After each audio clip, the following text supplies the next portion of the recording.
Evangelho de João 18, do 12 ao 14, nos diz assim, então, a palavra do nosso Deus.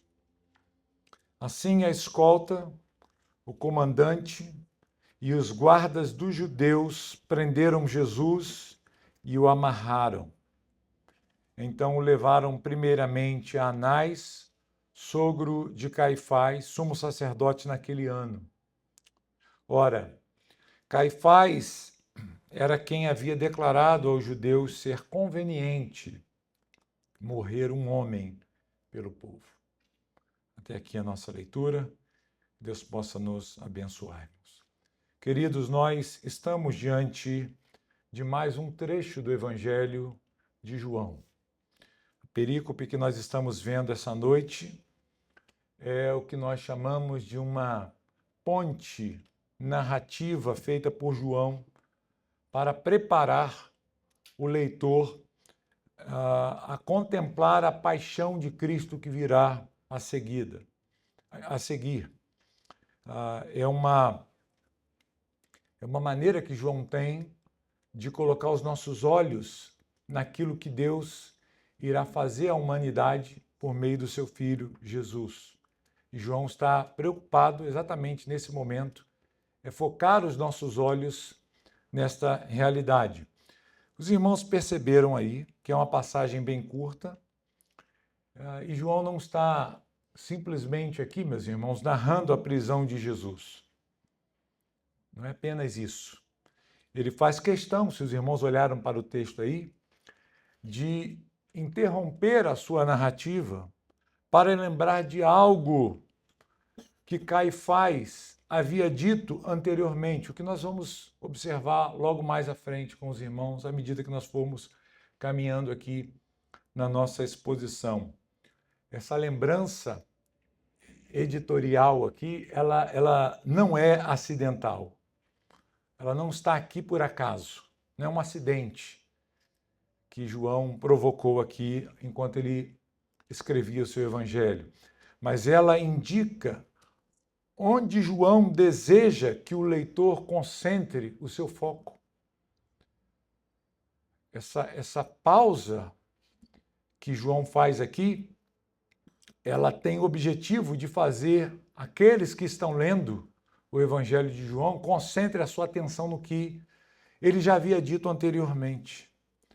O que João está mostrando aqui é que os homens, eles estão conduzindo Jesus ao julgamento.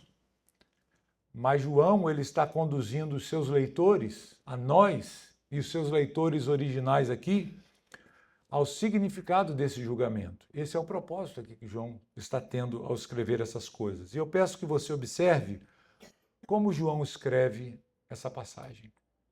Eu peço que os irmãos olhem para o texto e observem como ele faz isso de maneira bem hábil. Ele poderia ter terminado aqui no verso 13. O versículo 13 poderia ser suficiente para narrar aquilo que nós estamos observando aqui. Mas ele acrescenta o versículo 14. E a pergunta é, por que ele faz isso? Por que João, em meio a essa narrativa, ele faz uma pausa e ele escreve mais um pouquinho? O que João tem aqui em mente, o que ele quer fazer é o leitor parar e pensar. Então, essa prisão de Jesus não é uma derrota. Não foi uma derrota que Jesus estava sofrendo. É isso que ele quer pensar. Fazer-nos pensar. É esse o efeito que João quer produzir em todos aqueles que olham para essa passagem. É quase como se o evangelista colocasse a mão no ombro do leitor, no seu ombro aí agora, e dissesse para você, não interprete essa cena apenas por aquilo que você está vendo com seus olhos. É exatamente isso que João está querendo fazer. Ele coloca isso aqui para nos levar a uma reflexão.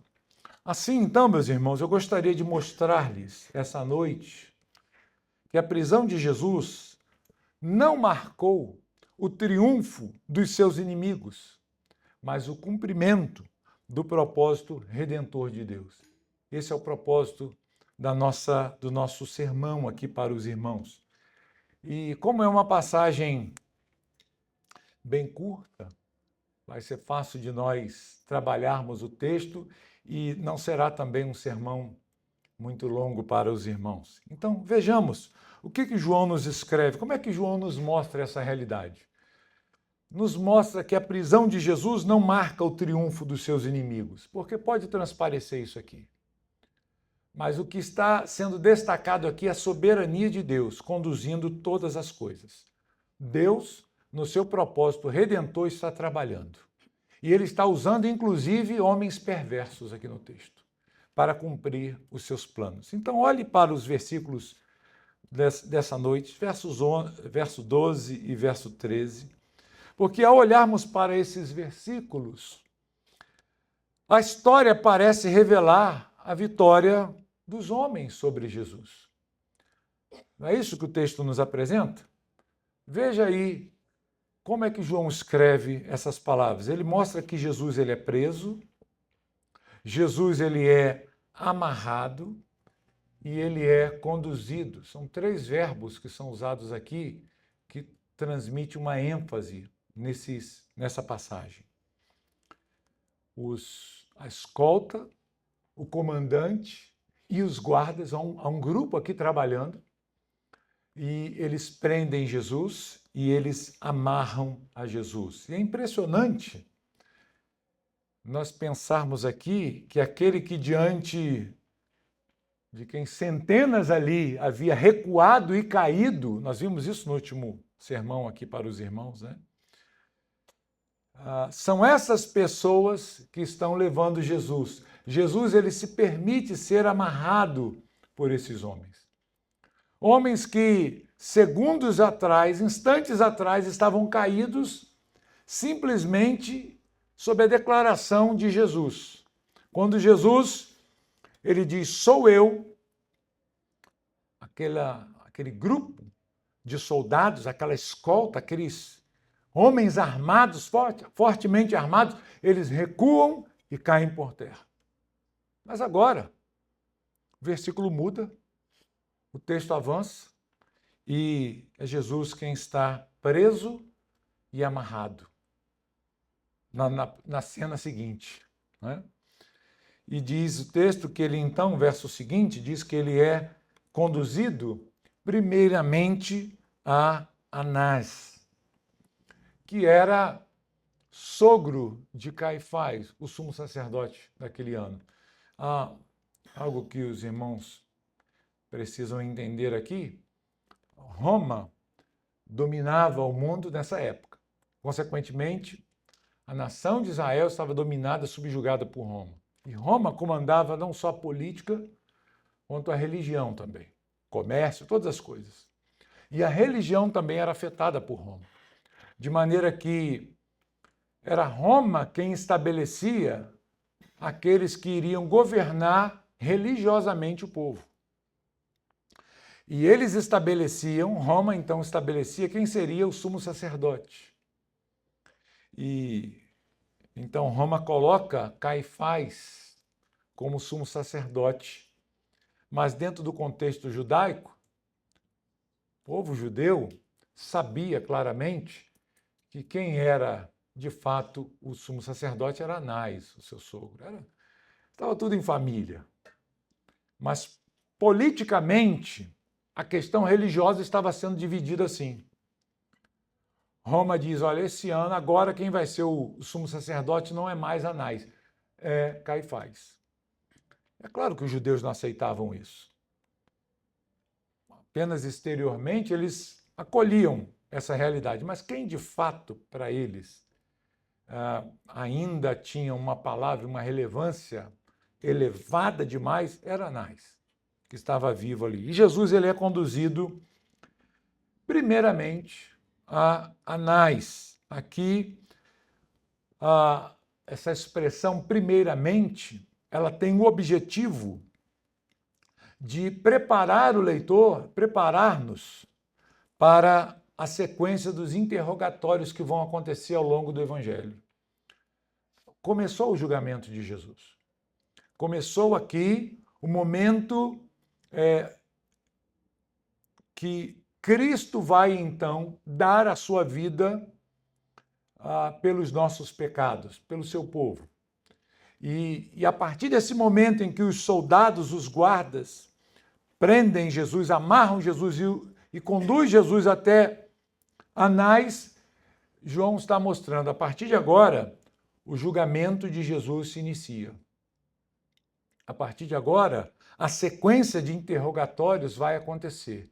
E nós vamos ver isso à medida que nós formos avançando aqui na nossa série expositiva. Então, ao olharmos para esse texto, queridos, se nós olharmos para esses dois versículos aí, os versos 12 e verso 13, nós acreditaríamos, numa leitura superficial, como aqueles homens acreditaram que eles estavam controlando Jesus. Agora ele está dominado. Aquilo que a gente vinha observando ao longo já de 3 anos aqui, pregando João com vocês, as iniciativas sempre presentes, desde o início, dos fariseus, dos judeus, dos religiosos, em tentar prender Jesus, chegou o momento. Várias vezes eles tentaram. E nós vimos aqui vários episódios que João apresentou dessa tentativa. E agora, eles pensam no coração deles. Nós conseguimos. Até que, enfim, nós triunfamos sobre esse homem. Agora a vida dele está destruída. Nós vamos cumprir os nossos propósitos. Então, olhando para esse texto, parece que o poder religioso, o poder político aqui, porque o que estava por detrás aqui era uma questão política. Não era apenas uma questão religiosa. Jesus não foi preso apenas por uma questão religiosa. Ele foi preso porque, politicamente, os religiosos não queriam perder a condição em que eles estavam. Eles se sentiram ameaçados com Jesus. E eles sabiam que se as ideias de Jesus avançassem, certamente eles seriam destronados da posição que eles estavam. Eles perderiam seus privilégios políticos e que eles tanto amavam, tanto desejavam.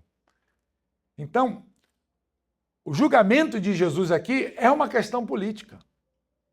É religiosa? Claro, mas é uma questão política também. A mente desses homens funciona assim. E quando nós olhamos para essas palavras de João agora, quando a cena muda,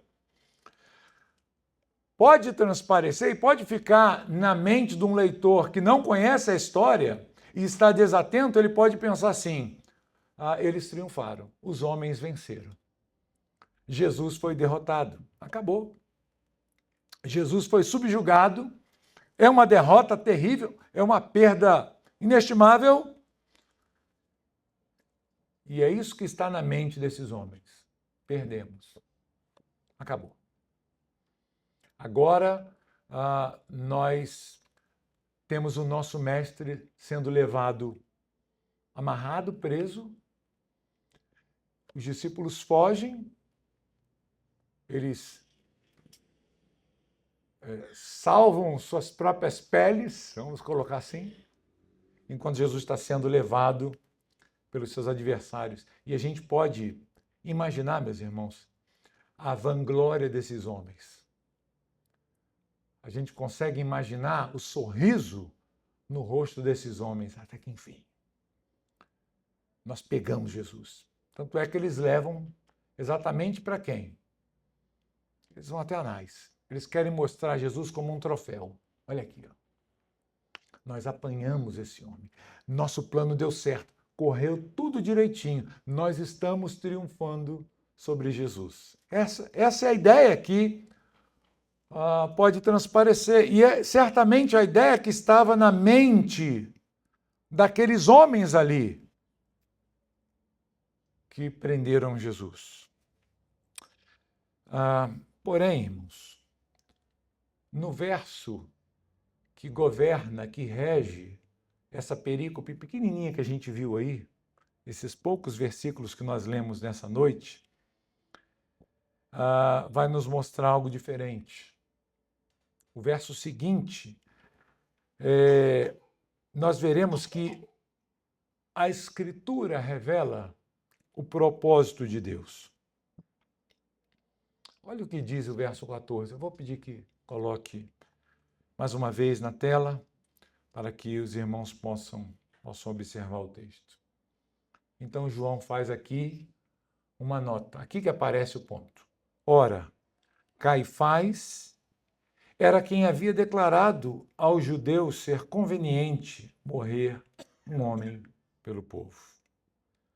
Os irmãos conseguem perceber o que João está fazendo aqui? João está contando a história da prisão de Jesus. João está narrando a felicidade no rosto daqueles inimigos. João está apontando para o aparente fracasso dos discípulos e de Jesus.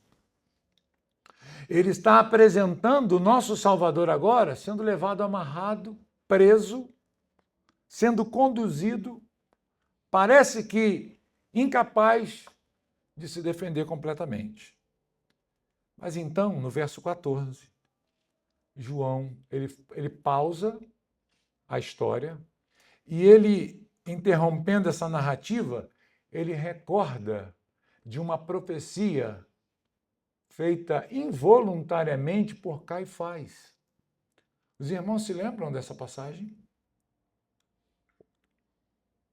Nós já passamos por ela, né? Capítulo 11 de João. O que João faz aqui é interromper a sua narrativa, recorda essa profecia de Caifás, quase como se dissesse: antes que você pense que Jesus perdeu o controle, lembre-se do que o Caifás havia dito. É isso que João tem em mente aqui. Antes que você tire suas conclusões acerca dessa situação, vamos olhar para o que Caifás havia dito. Lembre-se disso. E o que Caifás disse? Bem, João, ele cita aqui, ele lembra esse acontecimento. Eu vou convidar você a voltar no capítulo 11. Eu não lembro quando foi que nós passamos por esse texto, né? Mas João, capítulo 11, o verso 49. O que acontece de marcante no capítulo 11 de João? Quem se lembra? A cola está aí na sua Bíblia. A ressurreição de quem? De Lázaro, não é? E é dentro desse contexto que surge essa profecia aqui. João 11, 49. Olha o que diz então o texto, a passagem. Vamos relembrar o que nós já vimos aqui algum tempo atrás. Mas um deles, Caifás, olha ele aqui, que era sumo sacerdote naquele ano, advertiu-os dizendo: vocês não sabem nada, nem entendem que é melhor para vocês que morra um só homem pelo povo e que não venha a perecer toda a nação. Olha as palavras de Caifás. Parece até piedosa, né? Parece aqui uma espécie de utilitarismo às avessas. Totalmente ao contrário, né? Ele não está pensando no bem comum. Ele está aqui com intenções erradas no seu coração, mas ele usa essa falsa piedade para tentar convencer e mostrar às pessoas os seus intentos. Só que ele não contava que o que ele estava dizendo aqui era uma profecia, não por vontade própria, mas porque Deus usou a boca desse homem para falar o que ia acontecer com a morte, através da morte do seu filho. Então ele diz assim, ora, Caifás, verso 51, João faz uma outra nota aqui. Caifás não disse isto por conta própria, mas sendo sumo sacerdote naquele ano, profetizou que Jesus estava para morrer pela nação E não somente pela nação, mas também para reunir em um só corpo os filhos de Deus que andam dispersos. Essa é a profecia de Caifás. Lázaro tinha sido ressuscitado e eles estavam lá debatendo o que nós vamos fazer com esse Jesus, porque está todo mundo indo atrás dele. Alguma coisa precisa ser feita. E de repente aparece Caifás na história dizendo: você não sabe de nada. É melhor que morra um só do que morra todo mundo. É melhor que pereça um só, para que nem todo o povo pereça. E aí João aproveita essa profecia e deixa a nota dele lá. Ele não falou isso por conta própria. Ele falou isso porque ele era sumo sacerdote. E ele foi um instrumento de Deus para profetizar o que Jesus iria fazer através da sua morte. Ele iria morrer pelo seu povo. Porque Jesus morreu pelo seu povo, o seu povo não perece mais. Porque ele morreu pelos nossos pecados, nós temos vida. Porque ele assumiu nossa culpa, o nosso lugar, nós podemos hoje ter a salvação. Por causa da morte de Jesus, nós não perecemos. Por causa da morte de Jesus, nós estamos reunidos aqui. Não só judeus que creram em Jesus, mas todo o seu povo reunido diante dele. Essa é a profecia de Caifás. E João então lembra que Deus já havia anunciado o que ele faria pela boca desse homem perverso, desse homem maligno. De maneira que aquilo que parecia derrota, meus irmãos, nesse texto, era na verdade o cumprimento do plano redentor de Deus.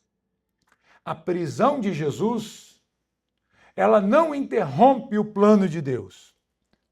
Ao contrário, ela coloca o plano de Deus em marcha. O plano de Deus está avançando. Aparentemente, pode-se pensar, bem, acabou. O plano foi frustrado. Aquilo que havia sido planejado se perdeu. Os discípulos pensaram isso. Os homens perversos, os soldados, os seus inimigos pensaram isso. Conseguimos acabar com os seus planos. Em pouco tempo esse homem estará morto. Na cabeça deles, amanhã no máximo esse homem morrerá. O que de fato aconteceu. Então, o que João está querendo nos mostrar, irmãos, com esse pequeno verso 14 do nosso texto, é despertar a nossa atenção para algo que já havia sido dito. Jesus não está sendo levado, preso, como um homem fracassado, derrotado e incapaz. O plano de Deus está seguindo. O plano de Deus está avançando. A cruz não é uma derrota, não é um acidente na história, mas a cruz é o centro do propósito de Deus. Deus havia determinado e designado que o seu filho morreria naquela cruz. Os homens perversos estavam dizendo: esse homem, esse Jesus, esse herege, será preso numa cruz. Nós vamos dar a ele a pior morte que existe. E nós vamos acabar de uma vez com seus planos e vamos acabar de vez com essa seita. Vamos acabar de uma vez com seus discípulos. Todo esse movimento vai perecer naquela cruz. Então, na cabeça dos judeus, a cruz simbolizava a derrota total, a falência total de Jesus. Mas a cruz, queridos, diante de Jesus não era um acidente. Não foi algo que pegou Jesus de surpresa. Não foi isso. Já era o centro do propósito eterno de Deus, de redimir o seu povo através da morte do seu filho. Portanto, meus irmãos, há duas leituras possíveis, olhando aqui para o texto, há duas leituras possíveis daquela noite que João está narrando aqui. Qual é a primeira leitura? É a leitura que os homens fazem. Finalmente nós conseguimos prender Jesus. Finalmente nós colocamos nossas mãos nele. Aquilo que nós começamos a ver lá no início de João se cumpre aqui agora. Esses homens estão contando vitória. Eles estão celebrando. Ganhamos, conseguimos. A vitória é nossa. Sobrepujamos o inimigo. Finalmente nós conseguimos prender Jesus. Mas existe uma outra leitura daquela noite, é a leitura que João faz, e é a leitura correta. E qual é a leitura que João faz aqui do texto? João diz, finalmente chegou a hora determinada pelo Pai. Finalmente chegou esse momento. A hora é essa. É agora que Jesus vai redimir o seu povo. Agora que Jesus vai redimir a humanidade por meio da sua morte naquela cruz. De maneira, queridos, que nesse pequeno texto que está diante de nós, não há sombra de dúvidas aqui alguma, não há como nós duvidarmos dessa realidade. Nós conhecemos a história. O que está diante de nós é a total submissão de Jesus aos planos redentores de Deus. O que pode parecer um fracasso, nós veremos à medida que formos caminhando no Evangelho de João. Nós já sabemos isso. Mas nós iremos descobrir cada partezinha, em cada versículo, como que essa vitória ela vai sendo desvendada, revelada, desvelada diante de nós, à medida que João vai fazendo o seu evangelho fluir nas páginas aqui da Bíblia. De forma que, irmãos, não interpretem essa noite aqui, terrível, cruel, apenas pelos olhos da história. A prisão de Jesus, ela não marcou o triunfo dos seus inimigos, mas ela marcou o cumprimento do propósito redentor de Deus. É isso que essa noite nos apresenta. Não uma noite de derrota, não uma noite de fracassos, não uma noite de perdas, mas uma grande vitória sobre a morte e sobre o pecado. Jesus está indo para a cruz como um servo sofredor e obediente. Ele vai morrer numa cruz, ele vai passar uma noite inteira, como eu li para os irmãos aqui. O julgamento de Jesus, o interrogatório vai começar. E nós vamos caminhar de lugar em lugar, de um lado para o outro, Jesus sendo levado daqui para acolá, sendo investigado, perguntado, questionado, e como um servo de Deus, ele vai cumprir fielmente o propósito do seu Pai. Porque a cruz é o seu alvo. Ele vai morrer pelo seu povo, ele vai morrer por nós. Olhemos para essa noite aqui, não como uma noite de derrota, uma noite sombria, mas olhemos como o plano de Deus avançando. Não como os inimigos prevalecendo sobre Cristo, mas o propósito redentor de Deus se cumprindo por meio do seu Filho amado. Ao olharmos para a passagem lida e tudo que João nos apresenta sobre esse episódio do ministério de Cristo, nós certamente podemos ir aqui além dos ensinamentos diretos que João ele nos deixou, e nós podemos extrair do texto algumas aplicações e algumas lições para nós. E eu quero trazer apenas duas considerações. Nosso esboço hoje foi um esbocinho de 2 pontos, né?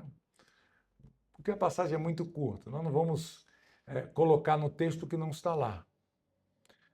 Então, diante desses 2 pontos do nosso sermão vistos aqui, o que nós podemos destacar para o nosso crescimento, para a nossa edificação nessa noite ao olharmos para essa passagem, para essas coisas? Primeiro, quantas vezes, irmãos, nós olhamos apenas para as circunstâncias ao nosso redor e nós, terrivelmente, somos tendenciosos a pensar que Deus perdeu o controle. Não é verdade? Parece que pode soar assim. Situações difíceis, inesperadas, alguns fracassos. João ele está procurando nos mostrar aqui, meus irmãos, que os eventos mais sombrios da história, que foram a prisão, a condenação do Filho de Deus, era justamente o meio pelo qual Deus usou e estabeleceu a sua obra redentora. Então, diante dessas situações que se apresentam em nossas vidas, que às vezes tem o poder de nos sobrecarregar de angústias, de pensamentos errados, de até mesmo duvidar do controle absoluto de Deus sobre todas as coisas. Nós devemos olhar para essa história e lembrar que nada foge ao controle do nosso Deus. Jesus estava controlando aquela situação e ainda hoje ele controla a história. Ainda hoje. Então, não olhemos para as circunstâncias ao nosso redor e pensemos, parece que essas coisas estão fora do controle de Deus. Talvez Deus não consiga resolver essa situação. Talvez isso aqui esteja inatingível para Deus. Não pensemos assim. João está nos mostrando exatamente o contrário. Diante dessas adversidades da nossa vida, possamos considerar essas coisas. Deus usa toda essa situação contrária e desfavorável para cumprir os seus propósitos. E a segunda consideração que eu gostaria de trazer para os irmãos nessa noite é lembrá-los que se Deus governou soberanamente o momento mais sombrio da história para realizar a redenção, a nossa redenção, nós podemos descansar e continuar confiando que Ele continua governando soberanamente os momentos mais difíceis da nossa vida. Certamente nós temos momentos difíceis na nossa vida. Talvez você esteja passando por um, não sei. Certamente já deve ter atravessado alguns. Há outros diante de você. Nós viveremos ainda alguns momentos difíceis. Como é que nós devemos reagir diante desses momentos tão difíceis? Nós devemos considerar o Deus que governa todas as coisas. O Deus que soberanamente governou esse momento mais sombrio da história, ele continua no controle hoje. Ele continua governando nossas vidas. Ele tem o poder para conduzir-nos em meio aos vales, aos terrenos pedregosos da nossa vida, aos momentos difíceis, os vales escuros, as noites sombrias da nossa vida também. Elas não são nada para Deus, queridos. Certamente elas são terríveis a nós, mas o Senhor, para Ele nada é. E Ele deu provas disso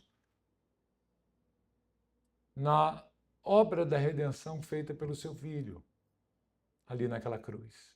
A noite da prisão de Jesus revela Deus controlando todas as coisas. Então descanse em Deus. Confie no Deus que controla a história, no Deus que governa soberanamente todas as coisas. Não há nada que Ele não controle. O Deus que controla a boca de um homem perverso. O Deus que controla os homens que o prenderam ali, amarraram e conduziram até Anás e depois aos outros juízes. Esse Deus está controlando a história o tempo inteiro. Que possamos descansar nessas coisas, irmãos. Que possamos olhar para esse Deus e entendermos que é o Deus que governa as nossas vidas. É o Deus que controla soberanamente cada momento da nossa história. Diante dos momentos difíceis, tenha isso em mente. Considere essas coisas. Considere na soberania de Deus. Considere no Deus que está sentado no trono e que nada escapa do seu controle. Vamos orar.